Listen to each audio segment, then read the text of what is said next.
Hello, I'm Dan Scott, and I am a spiritual director and therapist at branches in Murfreesboro.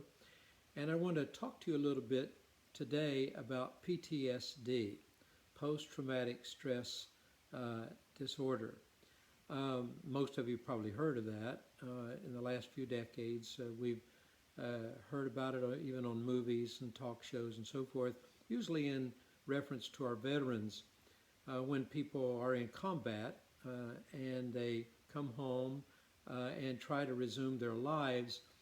Many times they find out either immediately or even years later that they can't sleep, they can't regulate their emotions, maybe they're having trouble with substance abuse and all those kinds of things. The movies usually make it a little more dramatic than what it is, though not always. So it may be a strange concept to think that anyone could have PTSD, whether they've been in something as dramatic as a gun battle or not. And I'm thinking about that now in reference to the many millions of us in this country and around the world that have now been in our homes and place for these many weeks because of the coronavirus pandemic. Our healthcare workers that are daily seeing really challenging medical situations, people working in the food industry, maybe delivering food, all kinds of areas of life that we're involved with, our various vocations, whether we are in despair because we think we're doing nothing, or whether we feel like our lives have suddenly turned upside down and chaotic and full of activity and we're exhausted. Both of those things can actually result in some significant psychological distress later on.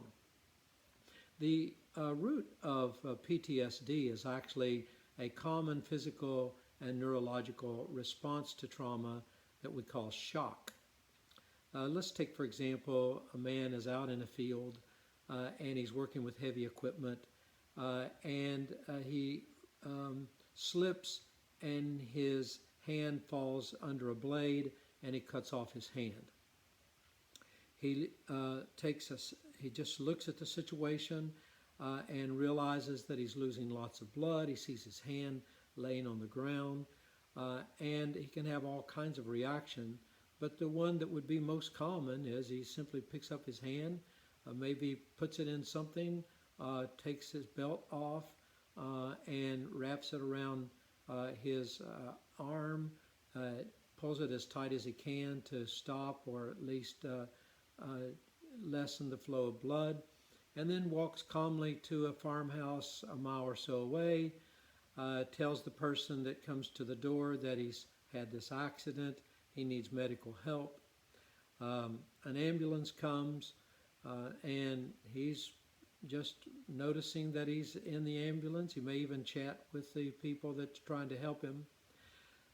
It's very possible that later on in the hospital he will wake up and not remember anything about walking to the farmhouse, may not even remember much about the accident itself, but only then will he experience the terror and loss and grief of his situation.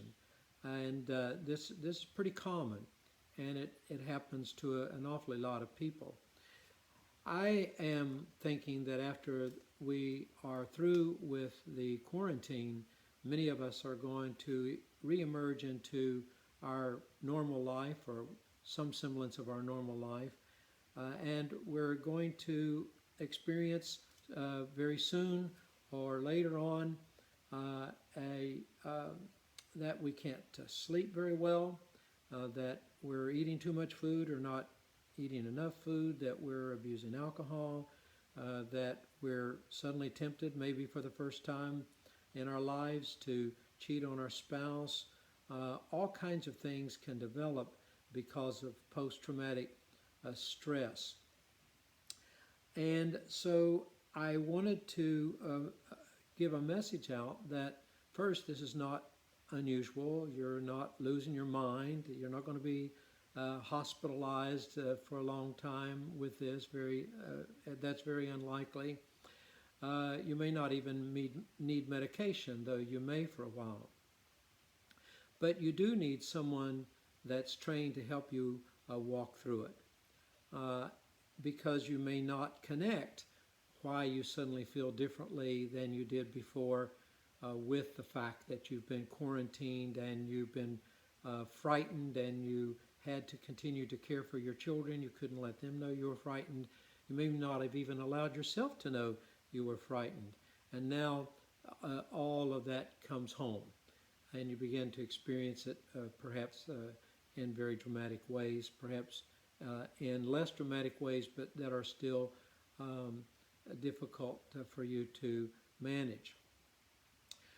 If you've never been to therapy before, what you're going to encounter is someone that's not necessarily smarter than you. They may not be more educated than you even. They are simply trained to deal with the kind of stress that you're under right now.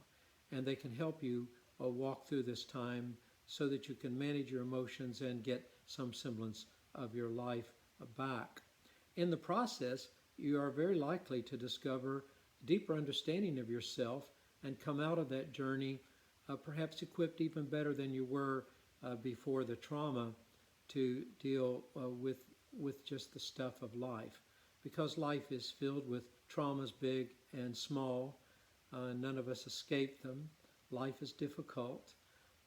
And when we come through difficult seasons, it can often leave us with a sense of loss, anger, grief, numbness, and all kinds of emotions. So I trust that you will come out of this pretty well with the feelings intact that you went into it with, but there's a good chance that in time to come you're going to experience some distress. If this is happening to you, call us. We'll be glad to help you. If you're not in our area, we'll try to help you find someone competent in your area to help you deal with post-traumatic stress disorder.